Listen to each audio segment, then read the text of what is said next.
Miss Kitty, A Promise of the Heart by Jan Mackenzie. Do not forget to entertain strangers, for by so doing some people have entertained angels without knowing it. Hebrews 13:2. The cat was missing. The last time I saw her, lounging outside on the front porch, her sleek black belly was so round and full with kittens, it almost touched the ground. It was clear she would deliver her litter soon. You may be wondering why I didn't keep the cat inside during this crucial pre-birthing period. Maybe you're thinking that as a responsible pet owner, I should have prevented her current condition altogether. Please don't judge me. You see, Miss Kitty wasn't even my cat. I called her Miss Kitty because she reminded me of the gun-toting, wayward saloon mistress on the old television show Gunsmoke. Gunsmoke is kind of like the Andy Griffith Show for cowboys. And like her human predecessor on the old TV show, the feline Miss Kitty was a little rough around the edges and a little too loose with her affections. This wasn't the first time she'd given her favors to an unappreciative and uncommitted neighborhood tomcat. Also, like the original Miss Kitty, underneath it all, this cat had a heart of gold. As I said, Miss Kitty wasn't mine. I'm allergic to cats. The first time she approached me, I was leisurely checking my mailbox to see if any interesting items had arrived that day. Miss Kitty dashed across the street from her own yard and came directly over to me. Cats seem to instinctively know I'm allergic to them. This has caused them to joyfully approach me at every opportunity. So, as Miss Kitty came up, I did what any allergic, animal-loving neighbor would do. I completely ignored her. After all, it wasn't as if she didn't have her own garage apartment across the street. I was pretty sure she was well fed. What did she need from me? The only thing I knew for sure was that if she hung out for long, one of us was sure to start sneezing. I was fairly confident it wouldn't be her. So I pretended not to notice Miss Kitty, hoping she would get discouraged and go home. She had other plans. Rubbing up against my leg and purring with a soft, razzy sound. She looked at me as if we were best friends and not the naturally incompatible duo we really were. It became a pattern over time. I would walk out to the mailbox and Miss Kitty would come running across the street to purr and rub herself against me, completely ignoring the fact that I was completely ignoring her. It wasn't long before I would drive home and find her lounging in my driveway or on the lawn, making it impossible for me to get into my garage without first getting out and greeting her. There was a time when I considered all neighborhood cats, including Miss Kitty, the enemy. I'd always preferred dogs, and at the time of Miss Kitty's advances, my heart was attached to my daughter's puppy, a tiny terrier named Casey Lou. Casey came to visit occasionally, and she wasn't fond of cats either, which only served to strengthen our bond.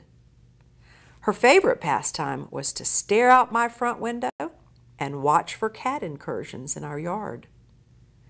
From her perch on the arm of my lounge chair, she could easily monitor all neighborhood activity.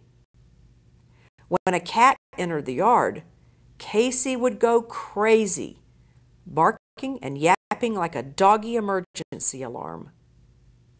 For some reason, Miss Kitty and the other cats from the garage apartment across the street loved to come up on my front porch. I believe it was a move designed by them to get the maximum reaction from the puppy.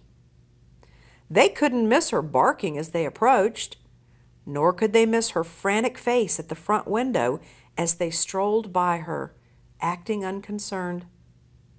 Miss Kitty was the boldest of them all.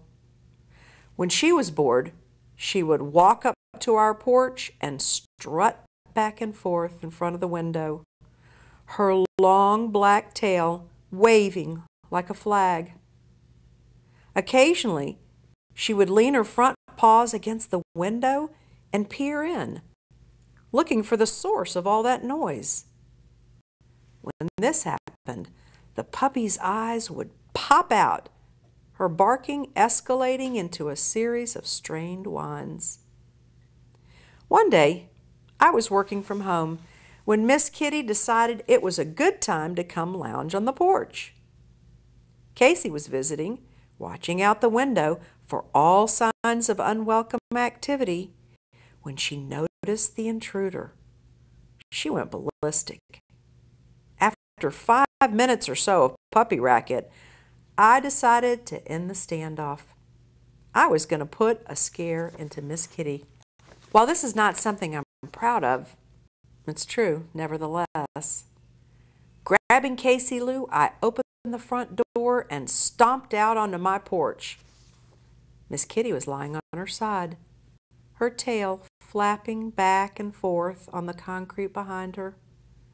Casey Lou's cries had reached a fevered pitch, and I said menacingly to Miss Kitty, "I've got a dog here. You better get going." Miss Kitty looked deep into my eyes and yawned. I moved closer, holding Casey Lou out in front of me, only a foot or so away from the lounging cat, and said again with meaning, "I'm not kidding. You better get off this porch. I'm going to let this dog loose." Casey was now barking and fast forward, squirming in my hands and trying desperately to free herself from my grip. I could swear Miss Kitty's mouth curved in a slight smile as she reached one paw up and licked it lazily. Her tail flicked back and forth. What was wrong with this scene? I had an armed soldier in my grip, and I was giving the cat a chance to get away before our encounter escalated to full-scale war. She seemed completely unconcerned, as if I had brought out a new but noisy friend for a little chat, instead of a cranky enemy ready to rumble. Looking back, I can only assume that Miss Kitty knew I was bluffing all along. It didn't take me long to realize I was not the master of my porch at all. I retreated inside with Casey under my arm, closed the door, and collapsed in my chair. The cat remained where she was, lying serenely on her side, watching lazily as a butterfly switched by. She had won the battle for the front of my house without ever firing a shot. I was deflated. Casey was actually thrilled to have been so close to the enemy. Eventually, I had to close the blinds to stop the barking.